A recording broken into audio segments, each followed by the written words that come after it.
യേശു മാറാത്തവൻ, യേശു മാറാത്തവൻ, എത്ര നല്ലവൻ, ഇന്നുമെന്നും കൂടെയുള്ളവൻ. രോഗശയ്യയിലെനിക്കു സഹായകനും കാലഗീതവും അവൻ. രോഗശയ്യയിലെനിക്കു സഹായകനും കാലഗീതവും അവൻ. യേശു ക്രിസ്തു സകലത്തിനും മീതെ മധ്യായവനായ യേശു ക്രിസ്തു എന്നും അനന്യനായ ദൈവം തന്നെ. അതേ, അവൻ ഈ ലോകത്തിലേക്ക് വരുന്നതിനു മുമ്പേ അവൻ ജനിക്കുന്ന ഗ്രാമം, ഗ്രാമത്തിന്റെ പേര് ഇത്യാദി എഴുതി അനുഗ്രഹിക്കപ്പെട്ട തിരുവചന സത്യങ്ങൾ ഉപയോഗിച്ച് തന്നെ എഴുതിയിരിക്കുന്ന ആ തിരുവചന സത്യത്തിന്റെ രേഖപ്പെടുത്തലുകളാണ് വിശുദ്ധ ബൈബിളിൽ എഴുതിയിരിക്കുന്നത്. അതെ, അവൻ സർവജ്ഞാനിയായ ദൈവമാണ്, അവൻ സർവവ്യാപിയായ ദൈവമാണ്, അവൻ സർവശക്തനായ ദൈവമാണ്. ആ ദൈവത്തെ കുറിച്ചാണ് രേഖപ്പെടുത്തിയിരിക്കുന്നത്. അത് ഒരാളല്ല, രണ്ടാളല്ല, 35-ലേറെ പ്രവാചകന്മാർ വിവിധ സ്ഥലങ്ങളിൽ ഇരുന്ന് രേഖപ്പെടുത്തിയതിന് പ്രകാരം ഈ ലോകത്തിലേക്ക് അവതരിച്ച ആ അനുഗ്രഹിക്കപ്പെട്ട ആ ദൈവപുത്രനെ കുറിച്ചാണ് വിശുദ്ധ തിരുവെഴുത്തിൽ എഴുതിയിരിക്കുന്നത്. ആ തിരുവചന സത്യങ്ങളാണ് ഞങ്ങൾ ഇന്നിവിടെ ഈ ദേശവാസികളോട് പറയുവാൻ ആഗ്രഹിക്കുന്നത്. അതെ, മറ്റൊരുത്തനിലും രക്ഷയില്ല, രക്ഷിക്കപ്പെടുവാൻ ആകാശത്തിന് കീഴെ നൽകപ്പെട്ട വേറൊരു നാമവുമില്ല. അഖിലാണ്ടത്തിന്റെ ഉടയവനായവൻ, സകലത്തിനും മീതെ ദൈവമായവൻ, സർവവ്യാപിയായവൻ, സർവശക്തനായ ദൈവം. ആ ദൈവം ആരാണ്? ആ ദൈവത്തിന്റെ പേരെന്താണ്? ആ ദൈവം എന്തിനു വേണ്ടിയാണ് ഈ ലോകത്തിലേക്ക്? അതേ, സകല വൃക്ഷലതാദികളെയും സൃഷ്ടിച്ചവൻ. ഇങ്ങനെ ഒരു ദൈവത്തെ കുറിച്ച് നിങ്ങൾ കേട്ടിട്ടുണ്ടോ? ആ ദൈവം പാപികളായ നമ്മളെ തേടി ലോകത്തിലേക്ക് വന്നപ്പോൾ ദൈവത്തിന്റെ ഉദ്ദേശം എന്തായിരുന്നു? അവൻ ഒരു ഭാഗം ജനങ്ങൾക്കോ അല്ലെങ്കിൽ ഒരു ഇന്ന ജാതിക്ക് വേണ്ടിയിട്ടോ അല്ല അവൻ ഈ ലോകത്തിലേക്ക് വന്നത്. അവൻ സകലത്തിനും മീതെ ദൈവമായവൻ. അവൻ സകല മാനവരാശിയുടെയും പാപമോചകനായി ഈ ലോകത്തിലേക്ക് വന്നു. അതേ, സകല മാനവരാശിയുടെയും പാപമോചകനായി വന്നു.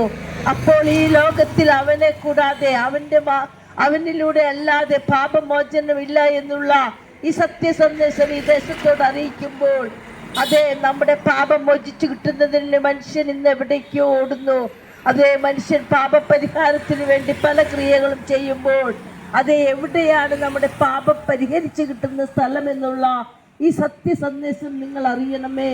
മറ്റൊരുത്തനിലും രക്ഷയില്ല, രക്ഷിക്കപ്പെടുവാൻ ആകാശത്തിന് കീഴെ നൽകപ്പെട്ട വേറൊരു നാമവുമില്ല എന്നുള്ള ഈ സത്യസന്ദേശം, അതെ, അവനിലൂടെ മാത്രമേ നമുക്ക് പാപമോചനമുള്ളൂ.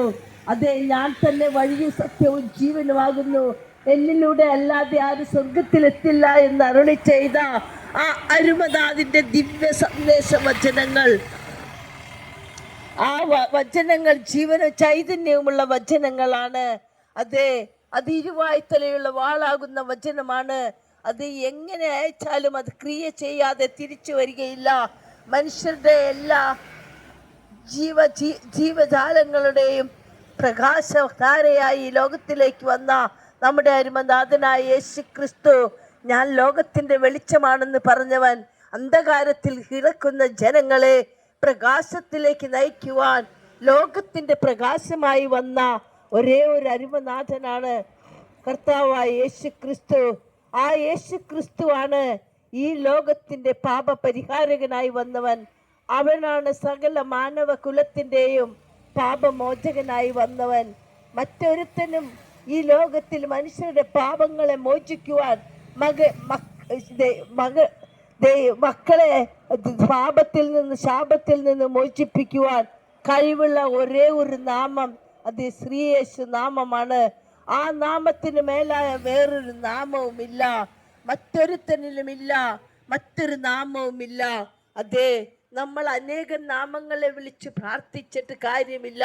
ജീവനുള്ളവനെ വിളിച്ചാൽ വിളി കേൾക്കുന്ന ഒരു ദൈവം, സൃഷ്ടാവായ ദൈവം, രക്ഷിതാവായ ദൈവം, സകലത്തിനും മീതെ മതിയായ ഒരു ദൈവം. ആ ദൈവത്തിന്റെ വചനങ്ങൾ ജീവനും ചൈതന്യമുള്ള ഇരുവായ്ത്തലയുള്ള വാളാകുന്ന വചനം മനുഷ്യരിൽ ക്രിയ ചെയ്യുമ്പോൾ ഒരു പാപിയായ മനുഷ്യന്റെ അന്തരംഗത്തിൽ അത് ക്രിയ ചെയ്യുമ്പോൾ അവൻ പാപിയാണ് എന്നുള്ള ഒരു ബോധം അവന് വരുത്തിയിട്ട് അവൻ പാപ സ്വഭാവങ്ങളെ വിട്ടിട്ട് നല്ല പാതയിലൂടെ അല്ലെങ്കിൽ മലിനമായ മാർഗങ്ങളെ ഉപേക്ഷിച്ചിട്ട് നേരായ മാർഗത്തിലൂടെ നടന്ന് ദൈവത്തെ പ്രീതിപ്പെടുത്തുവാൻ ശ്രമിക്കുമ്പോൾ അങ്ങനെയുള്ള പ്രവർത്തനത്തെയാണ് അത് മാനസാന്തരത്തിന് പറ്റിയ ഫലം കായ്ക്കുന്ന മക്കളായി തീരുവാൻ ദൈവം ആഗ്രഹിക്കുന്നു. അതേ ഒരു അധർമ്മിയും ഒരു കൊലപാതകനും ഒരു മദ്യപാനിയും ഒരു മയക്കുമരുന്നിന് അടിമയുമായി ജീവിക്കുന്ന മനുഷ്യ സമൂഹത്തിൽ ഇന്ന് നല്ലൊരു മനുഷ്യനെ കണ്ടുകിട്ടുക വളരെ പ്രയാസമാണ്. എന്നാൽ ഒരു പാപിയായ മനുഷ്യൻ യേശുക്രിസ്തുവിന്റെ അരികിൽ വന്നാൽ, യേശുവിനോട് പറഞ്ഞാൽ, യേശുവേ പാപിയായ എന്നോട് കരുണ തോന്നണമേ എന്ന് പ്രാർത്ഥിച്ചാൽ, പ്രാർത്ഥനയ്ക്ക് വിളി കേൾക്കുന്ന, പ്രാർത്ഥനയ്ക്ക് ഉത്തരം നൽകുന്ന, പാപങ്ങളെ ക്ഷമിക്കുന്ന, രോഗങ്ങളെ സൗഖ്യമാക്കുന്ന, അതേ മുടന്തന്മാരെ നടത്തിയ, കുഷ്ഠരോഗികളെ സൗഖ്യമാക്കിയ, കണ്ണ് കാണില്ലാത്തവർക്ക് കാഴ്ച കൊടുത്ത, 5 അപ്പം കൊണ്ട് 5000 പേരെ പോഷിപ്പിച്ച ഇത്ര നല്ലവനായ ഒരു ദൈവത്തെക്കുറിച്ച് കേട്ടിട്ടില്ലെങ്കിൽ സഹോദരങ്ങളെ, നിങ്ങൾ അറിയാതെ പോകരുത്. അതേ ആകാശത്തിന് കീഴെ ഭൂമിയുടെ മുകളിൽ രക്ഷിക്കപ്പെടുവാൻ തന്നിരിക്കുന്ന ആ ഒരേ ഒരു നാമം, അവനാണ് ജീവനും വഴിയും സത്യവും. ആ ദൈവത്തിലൂടെ അല്ലാതെ ആർക്ക് സ്വർഗരാജ്യത്തിൽ കടക്കുവാൻ സാധിക്കുകയില്ല എന്നുള്ള ഈ സത്യ സന്ദേശം ഈ ദേശത്തോട് പറയുവാൻ ഞങ്ങൾ ആഗ്രഹിക്കുകയാണ്. ഞങ്ങളെ ശ്രമിക്കുന്ന സഹോദരങ്ങളെ, നിങ്ങൾ ആരും നഷ്ടപ്പെട്ട് നരകത്തിന് യോഗ്യരായി തീരുവാൻ വേണ്ടിയല്ല ഇങ്ങനെ ഒരു സന്ദേശം ഞങ്ങൾ ഇവിടെ പറയുന്നത്. നിങ്ങൾ സ്വർഗരാജ്യത്തിന് അവകാശികളായി തീരണമെന്നുള്ള ആ സന്തോഷ വാർത്തയാണ് ഞങ്ങൾ നിങ്ങളോട് ഘോഷിക്കുന്നത്. അതെ, ആ ദൈവത്തിൽ വിശ്വസിക്കണമേ, ആ ദൈവത്തോട് പ്രാർത്ഥിക്കണമേ. ആ ദൈവത്തിൽ ആശ്രയിച്ചാൽ നിങ്ങൾ ഒരു നാളും ലജ്ജിതരാകയില്ല. കാരണം തിരുവചനം ഇങ്ങനെ പറയുന്നു, അവന്റെ മുഖത്തേക്ക് നോക്കിയവർ പ്രകാശിതരായി, അവരുടെ മുഖം ലജ്ജിച്ചു പോയില്ല. ലജ്ജിക്കാൻ സാധിക്കാതെ നമ്മളെ ലജ്ജയിൽ നിന്ന് മോചിപ്പിക്കുന്ന, സാത്താന്റെ അധീനതയിൽ നിന്ന് മോചിപ്പിക്കുന്ന, ദൈവത്തിന്റെ മക്കളാക്കി തീർക്കുന്ന, സ്വർഗത്തിന് അവകാശികളാക്കി തീർക്കുന്ന ഒരു പാപപരിഹാരകനായി ലോകത്തിലേക്ക് വന്ന നമ്മുടെ രക്ഷകനായ യേശു ക്രിസ്തുവിനെ നിങ്ങൾ അംഗീകരിക്കണമേ, കൈക്കൊള്ളണമേ എന്നുള്ള ഈ തിരുവചന സത്യങ്ങൾ നിങ്ങൾ കേൾക്കണമേ, അതിൽ ആശ്രയിക്കണമേ.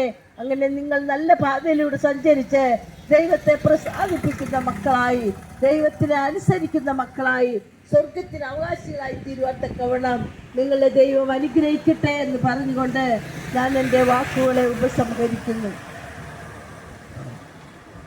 ശ്രീയേശുനാമം അതിശയനാമം, ഏഴയനിക്കിമ്പനാമം. ശ്രീയേശുനാമം അതിശയനാമം, ഏഴയനിക്കിമ്പനാമം. പാപപരിഹാരാർത്ഥം പാതകരെ തേടി പാരിടത്തിൽ വന്ന നാമം. പാപപരിഹാരാർത്ഥം പാതകരെ തേടി പാരിടത്തിൽ വന്ന നാമം. പാപമറ്റ ജീവിതത്തിൻ മാതൃകയെ കാട്ടിത്തന്ന പാവനമാ പുണ്യനാമം. പാപമറ്റ ജീവിതത്തിൻ മാതൃകയെ കാട്ടിത്തന്ന പാവനമാ പുണ്യനാമം. ശ്രീയേശുനാമം അതിശയനാമം, ഏഴയനിക്കിമ്പനാമം. എല്ലാ നാമത്തിലും മേലായ നാമം, ഭക്തജനം വാഴ്ത്തും നാമം. എല്ലാ നാമത്തിലും മേലായ നാമം, ഭക്തജനം വാഴ്ത്തും നാമം. എല്ലാ മുഴങ്കാലും മടങ്ങിടും തിരുമുൻപിൽ വല്ലഭത്വമുള്ള നാമം. എല്ലാ മുഴങ്കാലും മടങ്ങിടും തിരുമുൻപിൽ വല്ലഭത്വമുള്ള നാമം. ശ്രീയേശുനാമം അതിശയനാമം, ഏഴേനിക്കെമ്പനാമം. കാരുണ്യവാനായ ഞങ്ങളുടെ സ്വർഗീയ പിതാവേ, തിരുനാമത്തെ മഹത്വപ്പെടുത്താൻ തക്കവണ്ണം അടിയങ്ങൾ ഈ ദേശത്ത് നിന്റെ വചനവുമായി നിൽക്കുവാനും വലിയവനായ ദൈവത്തിന്റെ മാറ്റമില്ലാത്ത തിരുവചനം ഈ ദേശത്തോട് ഘോഷിക്കുവാനും തക്കവണ്ണം ഞങ്ങളെ പ്രാപ്തരാക്കിയതിനായി നന്ദിയോടെ ദൈവത്തെ സ്തുതിക്കുന്നു. പിതാവേ, ഞങ്ങളുടെ വചനം കേട്ട നാനാജാതി മതസ്ഥരുണ്ട്. കാൽനട യാത്രക്കാർ, വാഹനങ്ങളിൽ ഇരുന്ന് കേട്ടവർ, കച്ചവട സ്ഥാപനങ്ങളിൽ ഇരുന്ന് കേൾക്കുന്നവർ, ഞങ്ങളുടെ ട്രാക്ട് വാങ്ങി നീ വായിക്കാനുള്ളവർ, എല്ലാവരും അനുഗ്രഹം പ്രാപിപ്പാൻ തക്കവണ്ണം സ്വർഗത്തിലെ ദൈവമേ ഈ ദേശത്തുടങ്ങും എന്ന കരുണ കാണിക്കണമേ എന്ന് പ്രാർത്ഥിക്കുന്നു.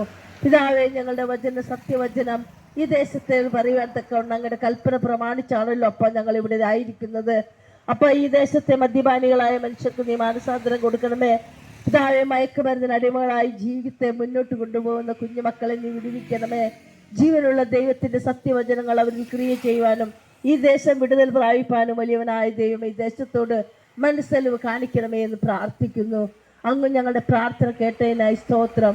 യേശു കർത്താവിന്റെ നാമത്തിൽ തന്നെ പ്രാർത്ഥിക്കുന്നു. കൃപയോടെ കേൾക്കണമേ പിതാവേ. യേശുക്രിസ്തു പാപികളെ രക്ഷിക്കുന്നു. യേശുക്രിസ്തു രോഗികളെ സൗഖ്യമാക്കുന്നു.